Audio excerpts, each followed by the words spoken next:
And, you know, my opening line is always, good is the enemy of great. And all I mean by that is the minute you decide that good is good enough for you, or is acceptable for you, or is enough for you, you've given up the chance of ever being great at whatever it is that you do.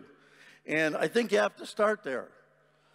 And what I'm constantly talking to people about is the fact that you are what you think about yourself, and you'll ultimately become what you think about yourself, so you really better pay a lot of attention to how you think about yourself. And somehow, as we go through school, we don't get taught much about that. Why we don't teach this stuff at every level of our schooling is beyond me. I think someday it'll probably change. And the point is, this is your life. And the question is, what are you going to do about it? You basically, with your mind, you get to design it. You get to create it. You get to make it up.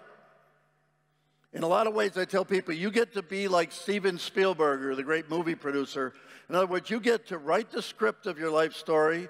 You produce the movie of your life story. And you get to decide, do you want to be a star in it, or do you want to be a bit player?